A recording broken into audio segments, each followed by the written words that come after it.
మనం మేషరాశి గురించి చెప్పుకుందాం.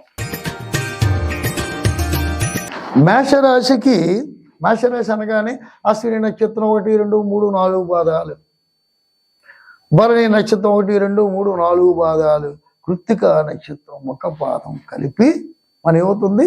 మేషరాశి అవుతుంది. మేషరాశికి చూడండి ఎంత చక్కగా ఇచ్చాడో.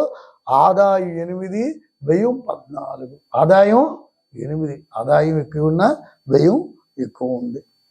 4 రాజ్యపూజ్యం 4, అవమానం 3. రాజ్యపూజ్యం 4, అవమానం 3.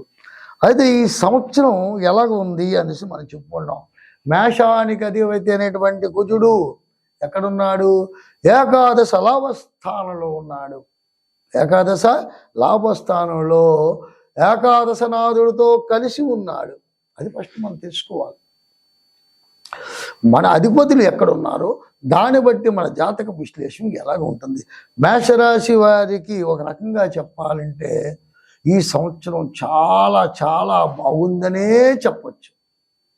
మేషరాశిలో ఉన్నటువంటి వాళ్ళకి వివాహాది శుభకార్యములు కలిసి వచ్చును, ఆరోగ్యము బాగుండును, దీర్ఘ రోగులు సమస్యలు పరిష్కరించబడును. దీర్ఘ రోగులు చాలామంది బాధపడుతుంటారు, అనారోగ్యంతో కొన్ని రకాలుగా ఇబ్బంది పడుతుంటారు. వాళ్ళందరికీ కూడా ఆ సమస్యలు పరిష్కరింపబడతాయి. నిరుద్యోగులకు ఉద్యోగ అవకాశములు ఎక్కువగా ఉన్నవి. నిరుద్యోగులు చాలామంది ఉన్నారు, వాళ్ళకి మంచి అవకాశాలు ఉన్నాయి.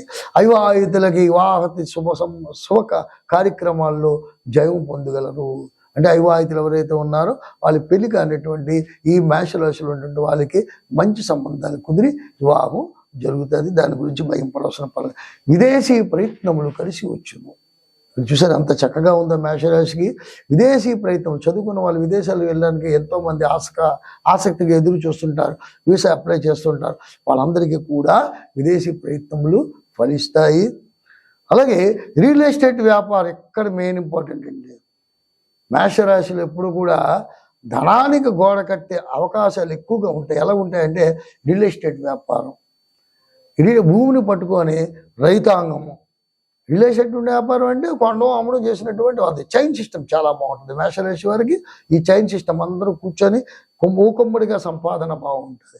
అయితే ఇక్కడ శత్రుశేషము పొంచి ఉన్నది, గుప్త శత్రుల వేట ఉన్నది. ఒకసారి మీరు ఆలోచించండి. మేషరాశి వారికి మీ నమ్మక ద్రోహం ఎక్కువ జరుగుతుంది. ఎందుకంటే రాహు మనకు కొంచెం వెనకతలు ఉన్నాడు. శత్రువుని ఎప్పుడూ కూడా జయించాలంటే నువ్వు చాలా తెలివిగా తెలివితేటలు ఎక్కువగా ఉండాలి. శత్రువు నిన్ను ఎప్పుడైతే నిన్ను వెంటాడుతున్నాడు, గుప్త శత్రువుల వేట ఎంత ఉంటుందో ఆ గుప్త శత్రువులను మనం చాలా జాగ్రత్తగా గమనించాలి. అంచేత రావుతాలిక ప్రబంధం. అంచేత మనం ఏం చేస్తాం? రియల్ ఎస్టేట్ వ్యాపారం చేస్తున్నప్పుడు కూటమితో కూర్చున్నటువంటి వ్యాపారం ఏదైతే చేస్తున్నామో చాలా జాగ్రత్తగా చేయాలి. కోర్టు వ్యవహార చిక్కులు, సమస్యలు ఇవన్నీ కూడా కొద్దిగా ఉంటాయి. లేకుండా అన్ని సుఖాలు ఉండాలంటే మన ఇక్కడ ఏముందంటే గ్రహాలన్నీ మార్చి మన చేతిలో లేవు, ఉన్నదాన్ని మనం చెప్పుకుంటున్నాం. అయితే ఇక్కడ ఇంకొక విశేషం ఉందండి. మేషరాశిలో ఉన్నటువంటి వాళ్ళకి కొన్ని ఇబ్బందులు ఎదురవుతున్నప్పటికీ కూడా, అంటే మనకు రుణ బాధలు కొద్దిగా హెచ్చుగా ఉంటాయని మనం కొద్దిగా, ఎందుకంటే కుజుడు అధిపతి కుజురాశి, కానీ కుజుడు స్వచ్ఛాత్రాది అంటే మన ఇక్కడ ఏముందంటే కుజువారంతో ప్రారంభమైనటువంటి రాజు. అసలు మేషరాశి వాళ్ళు ఈ వృశ్చిక రాశి వాళ్ళు రాజులుగా ఉండాలి. మేషరాశిలో ఉన్నవాళ్ళు కానీ వృశ్చిక రాశిలో ఉన్న వాళ్ళు కానీ వాళ్ళ యోగాన్ని, ఇప్పుడు వృశ్చిక రాశిలో ఉన్నాడు మరి అలాగే యోగం ఉంది. కుజుడు అధిపతి కాబట్టి నరేంద్ర మోడీ గారికి యోగం కలిసి వచ్చేసింది. ఎక్కడ మనం ఉన్నటువంటి మేషరాశి వారి గురించి మనం ఆలోచించుకోవాలి. మేషరాశిలో ఉన్నటువంటి రాజ్యాంగం చాలా బాగుంది, భయం పడాల్సిన పని లేదు. ఈ సంవత్సరం అన్ని రకాలుగా సుఫలితాలే కనబడుతున్నాయి.